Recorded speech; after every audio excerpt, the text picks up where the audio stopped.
Hello everybody, my name is Kat Bowser. I am your resident fantasy therapist and welcome to my channel. Those of you who are brand new, welcome. Those of you who are returning, welcome back. I'm glad to see you again. For those of you who are new, my name is Kat Bowser. I am a licensed therapist and I am also an author working on my first debut novel, Coexist Division. So on my channel I like to talk about writing, world building, characters, everything that falls in between with a psychology angle to it. Because as a therapist I really can't not do that. So for today, I thought I'd actually make a tag because I love doing tags. I've seen a lot of tags floating around, so I thought I'd throw my own out there into the mix. So today, this is my writing psychology tag. So what I'm going to do, I'm going to present the questions to you guys. I'm going to answer them using characters or situations from my own work in progress. But I will also leave a list of the questions below, and I really encourage anybody to use this tag. I would love to see responses to it. So if you guys end up doing this tag, do let me know so I can go check it out. So there are 10 questions to this tag, and like the name suggests, they are based in psychology. So you can pick one or several characters to run through them. I'm going to kind of jump back and forth because I have multiple main characters in my work in progress. So that being said, question number 1. What is a significant event in your character's past that has influenced their present? Now, given the nature of this question, I am going to keep it semi-vague. I have a feeling a lot of people are going to keep it semi-vague, and that's fine. So I'm going to use Ani for this one. What is a significant event in his past that has influenced his present? At the very beginning of the novel, we find out that Ani was recently disowned by his clan. His uncle cast him out, cut off all ties to him. And that has a significant effect on his present because it affects how people look at him. It affects how he thinks of himself. And so that's going to have a strong impact on the choices and decisions that he makes. Okay, question number 2, what kind of relationship does your character have with their family? For this one, I'm going to switch and I'm going to jump and I'm going to use Nali for this one. So Nali is a stoneman. He has a mother and he has a younger sister and he has his uncle. His father has passed away. His relationship with his family is very complicated. His mother, unfortunately, is very emotionally abusive towards him. He doesn't have much of a relationship with his sister because she has a very different personality from him, so he really doesn't connect much with her. Really, the only person he has is his uncle Taryn, who is his mother's elder brother.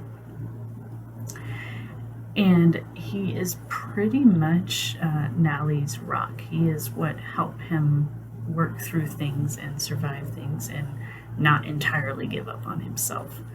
And that actually will come into play much later in the story. And question number 3, did your character have any difficulty with socially accepted milestones? So making friends, any developmental milestones, going to school, that kind of thing. For this one, I'm going to use Suna. So Suna is Ani's cousin, and she is the daughter of Ani's uncle. As far as developmental milestones, she has pretty much hit all of them, but when it comes to society and socially interacting, she is very, very repressed because within her clan, her father makes all the decisions. He decides who does what, he decides who's going to grow up and do what. So she has never really learned how to make decisions on her own, and that is a bit of growth that she's going to have to go through. All right, what type of identity does your character have? And you guys can use both or either for this one, either sexual or gender. So I'm going to use Zava for this one. Zava does view himself as male, and he is also bisexual. He is pretty openly bisexual. There isn't a lot of stigma against it in his culture as long as someone in his family has children.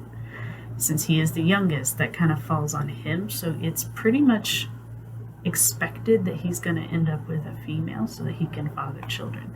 Now, whether or not that actually ends up happening is another issue altogether, because he is a very stubborn and make my own decisions type of attitude. But he does mention quite a few times that he has had past female relationships, he's had past male relationships, and he's pretty much friends with all of them. Zava has a very likable personality. Question number 5. What are your character's phobias? And I like to emphasize this is phobia. That's different from fear. Phobia is what we call irrational fear. So someone who is petrified of dogs because a dog almost tore their throat open, that is not an irrational fear. But someone who has never been bitten by a dog, never had a bad experience with a dog, but they're still afraid of them, that's what we would call irrational fear. So irrational fears with my main characters. I'm gonna go with Tima on this one. Tima is the prince of the Natuba clan, and they live up high in trees, in huts and homes that are literally carved into the branches. And they are very, very tall trees, like probably equivalent of a little taller than the sequoias in California. And when it's in the trees, Tima's fine. But if it's anything else, buildings, mountains, large hills, he doesn't like heights, which doesn't make a lot of sense. His mother in particular often questions him, saying, why you jump from tree to tree with absolutely no problem. And Tima, to his credit, says, I have no idea. I don't know why I don't like heights. I just don't like them. As he phrases it, in the trees it's different because he doesn't feel like it's height. So that's something he has to contend with, especially when he ends up going to some cities that have some pretty tall buildings, and he's just not comfortable with it. Does your character or any of their family members have any mental illness or disorder? Okay, for this one, I'm gonna actually use a few people for this one. So Ani, he has ADHD, and he also has dyslexia. Nali definitely has some PTSD going on. His uncle as well. Let's see here. Akiska, not so much a mental illness, but he definitely has such a strong bond with his father that it almost borders on unhealthy, because he doesn't have a lot of other social people that he interacts with. So he's very isolative when it comes to his relationships, which for the type of life he lives right now is fine, but that might present a problem in the future. And question number 7, have any of your characters undergone therapy? If so, what was the result? Taryn has done a little bit of it, actually. Within the Stoneman culture, they don't have a lot of understanding of mental illness, with the exception of PTSD. They refer to it as warrior heart, and it is either tempered or untempered. Tempered meaning that they consider it chronic, untempered meaning they feel like it can still be healed for the most part. So his is tempered, so he still has triggers and reactions, but he has learned to kind of deal with them and anticipate them and work around them. What is your character's best strength? And I want to specify here, his strength is something your character is. A skill is something that they can do. So with that in mind, I'm going to jump back to a knee here. This kid, if optimism was money, this kid would be rich. No matter what he goes through, he can still maintain a positive outlook. He still can say, well, maybe this will go right. And I think that really serves him well. It can get him into trouble because he can look at a situation and be less concerned than he should be. But for the most part, he really is this very bright character, which when you look at what his upbringing was, is actually really amazing. What is your character's worst weakness? Okay, I'm going to jump back to Zava for this one. Impulsive. I wonder sometimes if Zava is capable of thinking ahead. Sometimes I don't think he is.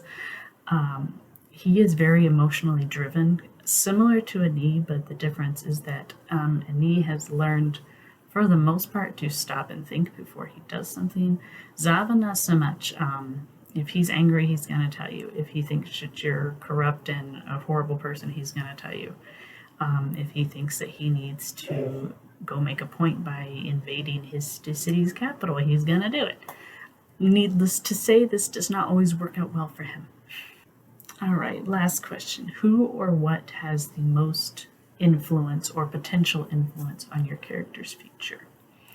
Again, I'm not going to go into great detail on it, but I am going to go with Valen in regards to Ani. Valen is Ani's mentor, his trainer, who is helping him learn to be a defender, which is a type of protector in their society. And he is already forming a very strong bond with Ani, who has never really had a positive male role model in his life. So this is a first for him, and it actually is probably going to turn out pretty well for him. So we'll see what this story leads them through, though. All right, guys, so that is my writing psychology tag.